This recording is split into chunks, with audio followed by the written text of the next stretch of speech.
Name's Nathan. I'm 34, married, 2 kids, and I work in IT consulting, which sounds a lot fancier than it is. I've never been the golden child. That title's belonged to my younger sister, Leah, ever since she popped out smiling and wrapped my parents around her little finger. I was the serious one, the moody one, the one who, according to my mom, just doesn't know how to lighten up and be part of the family. I used to try. I really did. But over the years, those small digs and sideways comments from my mom and sister wore me down. My wife, Ellie, always told me, "Nate, you're not imagining it." But I kept giving them chances. Because that's what you're supposed to do, right? They're family. This story starts last Christmas. Ellie didn't want to go. She had that look in her eye, the one that said, "This is going to end badly," but she stayed quiet because she knew how hard I was trying to make peace. We'd been covering some of Leah's expenses for the last couple of years. She'd lost her job, had a rough breakup, and suddenly couldn't pay her rent. My parents swooped in with emotional support, but not a dime of financial help. So of course, we stepped in. Quietly. I paid her credit cards, helped with her lease, even bought groceries through an online delivery service so she wouldn't feel ashamed if someone saw her using a food pantry. At the time, it didn't even feel like a choice. She was my sister. She said she just needed a little time. Time turned into 18 months. We pulled into my parents' driveway on Christmas Eve. Snow was falling in those perfect movie flakes, and the house was glowing with fairy lights. From the outside, it looked like a holiday card. Inside, it was more like a live-action audition for a toxic family sitcom. The moment we walked in, Mom gave me that pursed smile that didn't reach her eyes. Leah was already sipping wine on the couch in a red dress that looked designer. She saw us, smirked, and waved lazily. Dinner was tense. Every time Ellie tried to speak, Mom talked over her. Leah kept asking my kids, ages 7 and 5, if they'd finally learned to behave in public. I bit my tongue so hard during dessert, I tasted blood. Then, the toast happened. Mom stood up, glass of white wine in hand, and said, "Here's to family, to new beginnings, and to accepting that sometimes you spend thousands raising a child and end up with a disappointment." The silence was brutal. Ellie's hand slid under the table and squeezed mine. I didn't move at first, just stared at my mom while my brain played catch-up with what I'd just heard. Then I pulled out my phone, opened my banking app, and sent her exactly $1. I turned the screen to her and said, "Debt settled." The room was ice. Leah let out this dramatic, fake gasp, like she was watching a soap opera. "Oh my God, Nathan," she said, drawing out every syllable. "Do you have to be so dramatic? No wonder nobody likes you at work. You always take everything so personally."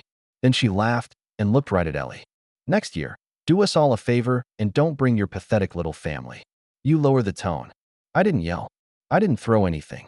I just took a slow sip of my drink, looked her straight in the eye, and said calmly, "To my sister, living like a queen on my money until tonight."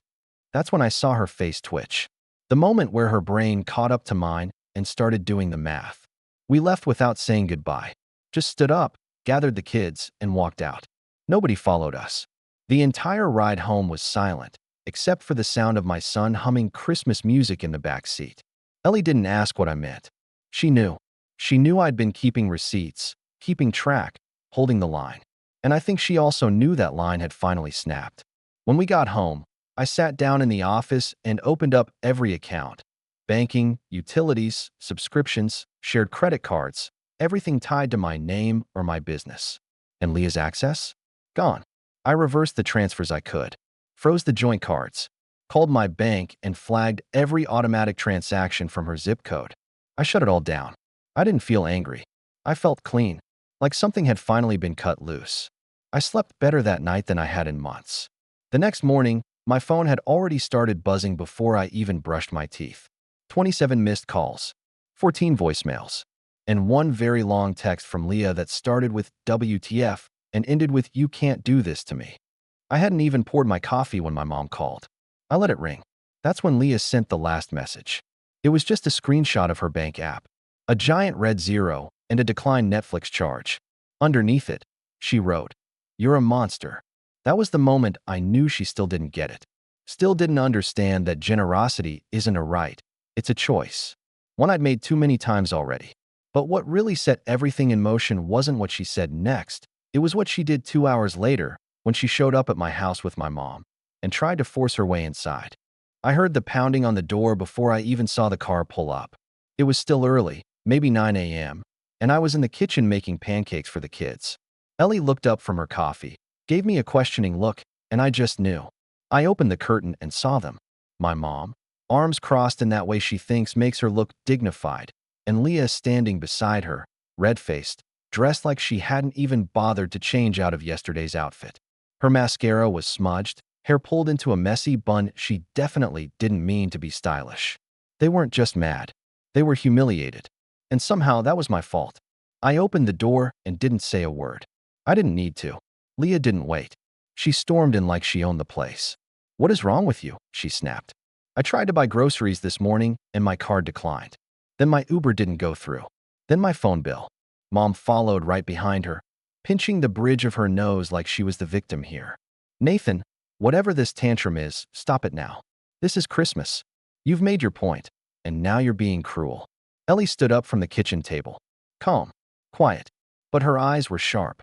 "Actually," she said, "he hasn't made his point yet. You just haven't been listening for the last 3 years." Leah spun on her. "Nobody was talking to you." Ellie didn't flinch. "No, you never do. But I'm talking now." I felt a chill go down my spine. Ellie rarely got involved directly. She always supported me privately, always played peacemaker when things got ugly. But this time, she was standing her ground. "In our home, do you have any idea," she said, her voice steady, "how much he's done for you? Paid your rent, covered your credit card debt, bought you groceries while you shopped online like a Kardashian. And not once did you say thank you. Not once." "That's not true," Leah started. "Isn't it?" I cut in, finally speaking. "Tell me the last time you paid for your own life, Leah. The last time you didn't send me a sob story the minute you overdraft on another handbag."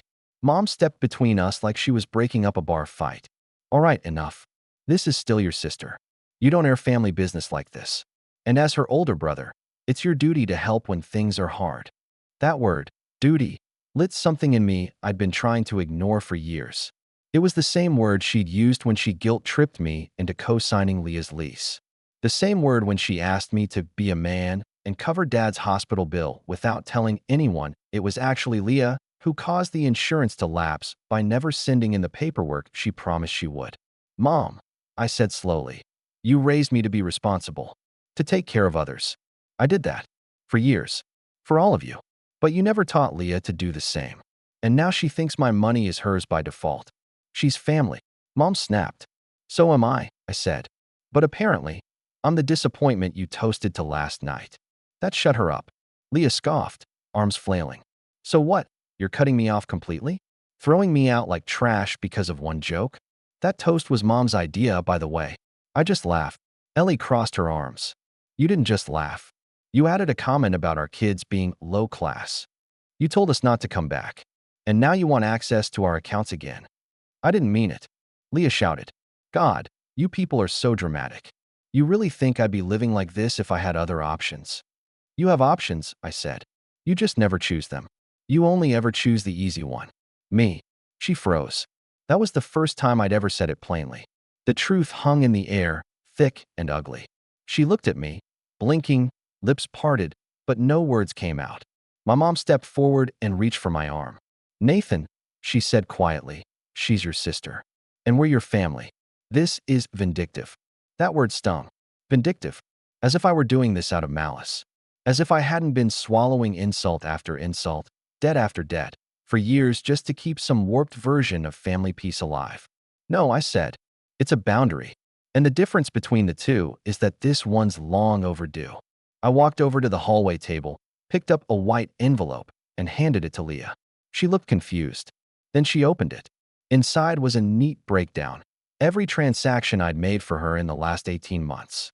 Rent payments, utility bills, credit card debt, subscription fees, even a few petty purchases like Uber rides and random charges from high-end beauty stores. It was organized, color-coded, dated. There was a final number at the bottom. She blinked at it. "I'm not asking for it back," I said. "That's not the point. I just wanted you to see it. To see exactly how much of my life I've handed to you." She went pale. My mom tried to tear the paper from her hand, but Leah held onto it like it burned. You kept track? She whispered. Because I had to. Because I knew, deep down, I need proof someday. That I wasn't crazy. That I didn't imagine how deep this went. They didn't speak.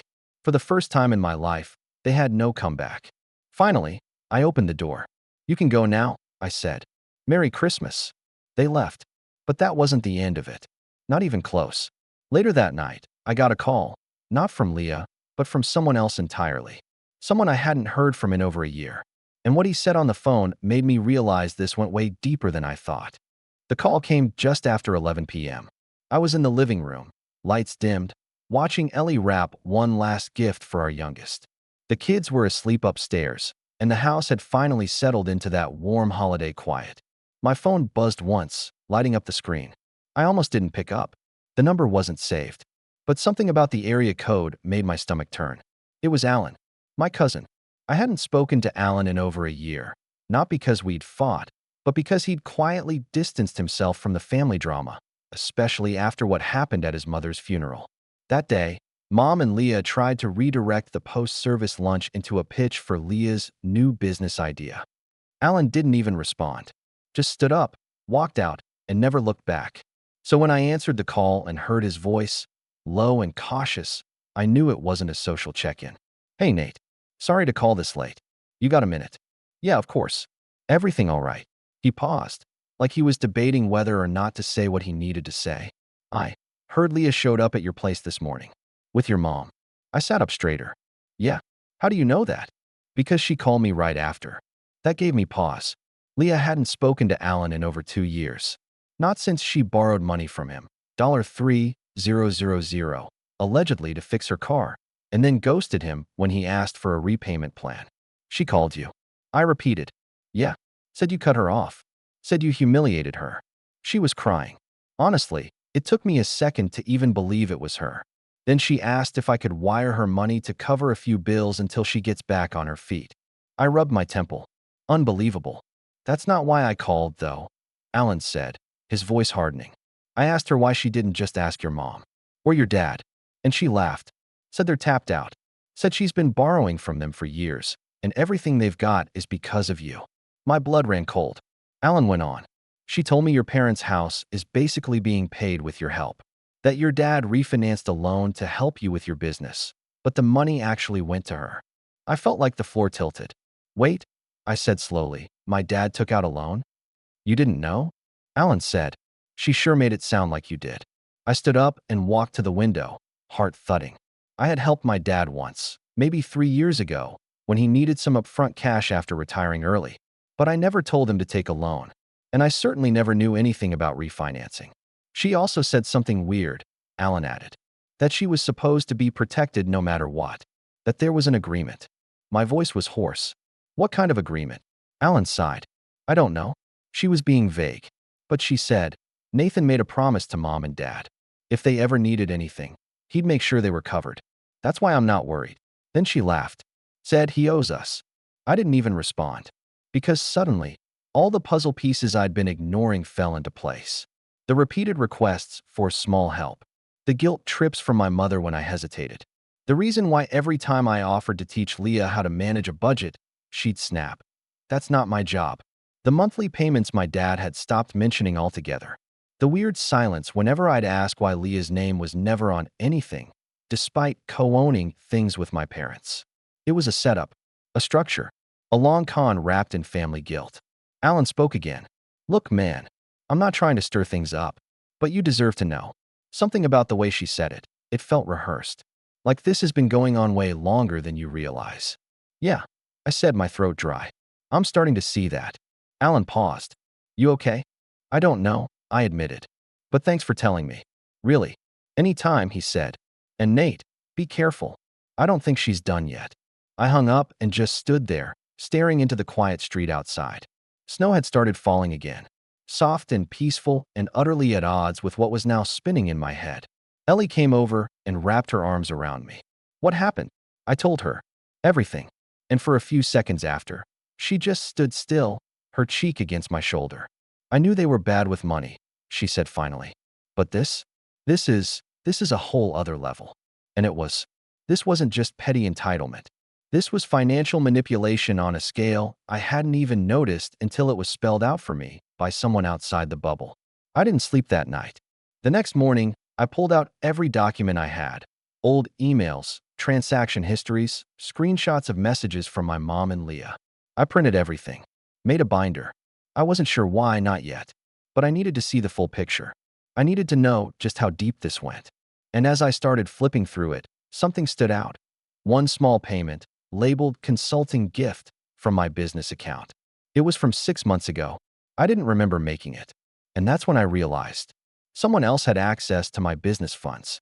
I didn't speak. I just stared at the screen, heart slamming in my chest. The payment was small, $600, but it was the memo line that stopped me cold. Consulting gift L.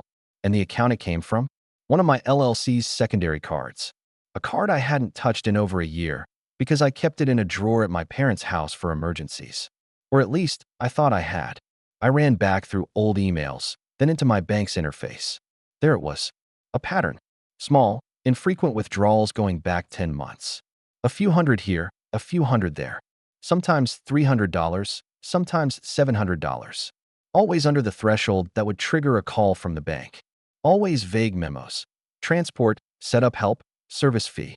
I'd missed them because they weren't big enough to seem alarming, and because I trusted my family to respect boundaries. That was my first real mistake. I looked up at Ellie. They've been siphoning from the business. Her eyebrows pulled together, slowly, like it hurt to process. They what?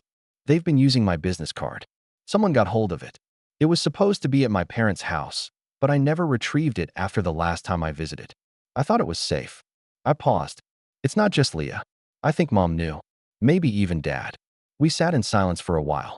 My mind was racing, trying to piece everything together. The lies, the small favors, the gaslighting, the guilt trips disguised as holiday toasts. And worst of all, the casual confidence with which Leah lived off of me, believing it was her birthright. I spent the next 3 days reviewing every single account. I called my bank, my accountant, and even a lawyer friend from college. The evidence was clear. Leah had accessed the card. Most charges were tied to a recurring IP address matching her apartment complex. She'd paid off her beauty school tuition with my funds, bought clothes, dinners, even a hotel stay at a luxury spa. My parents hadn't touched the card themselves, but the payments they were making on their home? Those came from a side arrangement, routed through a joint account I'd helped open years ago to help Dad retire early. So yes, they all knew. I'll be honest, I didn't rage. I didn't scream. I didn't throw things. The betrayal hit in waves, and each one felt colder than the last. These weren't strangers. These were the people I'd grown up with, shared dinners with, held in the hospital. People who had, at one time, claimed they loved me. What kind of love does this? I gave myself until New Year's Eve to finish my plan. I wanted one final gesture, one final closing chapter. And if they wanted to call it vindictive, fine. But for the first time, I wasn't doing it for them. I was doing it for me, and for my wife, and for my kids, who deserved to grow up without watching their father be used like a personal ATM. I waited until the family's annual New Year's dinner. Same house, same traditions. But this time, I didn't walk in with gifts. I didn't show up with Ellie or the kids. I came alone, dressed clean, calm, and holding a black folder under my arm. They looked surprised to see me. Mom gave me a tight smile. Leah looked like she'd spent the past week pretending none of it happened. She waved at me like we were still in junior high and hadn't had a single conversation about theft and manipulation. Nate, Mom sang, we weren't sure you'd come. It's been such a weird week. Miscommunications, tension, but it's good to end things on a fresh note. I smiled politely. I won't be staying long. Leah poured herself more wine and kicked her heels up on the coffee table. Oh, come on. You're not still mad, are you? It's New Year's. Let's start clean. All that money stuff. Water under the bridge. I stared at her, and that was when I realized she genuinely thought nothing was going to happen, that I'd vented my little tantrum and now, like always, would return to the role of passive provider. I opened the folder. Inside were several things: a printout of every unauthorized transaction from my business card, a copy of the card's access log, a notarized letter revoking all family members' financial access to my accounts, and the formal notice that I'd reported the charges. Oh, and a copy of a cease and desist drafted by my lawyer, stating that if any of them tried to contact or involve themselves in my financial affairs again, legal action would follow. I placed the folder on the coffee table. I'm not here to fight, I said. I'm here to let you know what happens next. All of this, I gestured to the folder, has already been filed.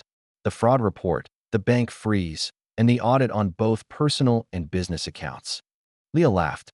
You're being so dramatic. You're seriously pressing charges over a few $100. Thousands, I corrected. And yes, because it wasn't your money. And you knew it. Mom stood up, arms crossed, her voice cold. You're going to ruin this family over money? You ruined this family over money the second you used guilt to justify theft, I said. You made your choice. This is mine. I gave you life, she snapped. And I gave you trust, I replied. One of us broke the deal. Leah started to panic, flipping through the papers, her mouth opening and closing like a fish. You can't. There's no proof. This is harassment. No, it's accountability. I turned to leave, but before I walked out the door, I said one last thing. I've spent most of my life believing that being the responsible one meant keeping the peace. It doesn't. It just made me your safety net. That ends tonight. And I left. That night, I sat with Ellie and the kids by the fire. We didn't talk about what had happened. We didn't need to. We were finally free. Over the next few weeks, Leah tried to reach out, first through angry texts, then through more emotional ones, and finally through mutual friends. I never replied.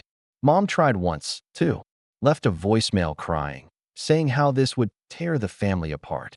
But I'd learned something powerful. If a relationship survives only because one person allows themselves to be used, it's not a relationship. It's a trap. The fraud case went through. I didn't press full charges. I just wanted the bank to close the card and investigate the breach, which they did. Leah lost her access. My parents had to start paying their own bills again. And me?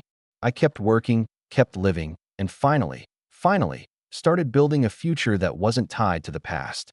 I still love the idea of family. But now I know, real family doesn't take. It builds. It supports. And most of all, it respects the hand that's reaching out. Mine had been bitten too many times. And I wasn't reaching anymore.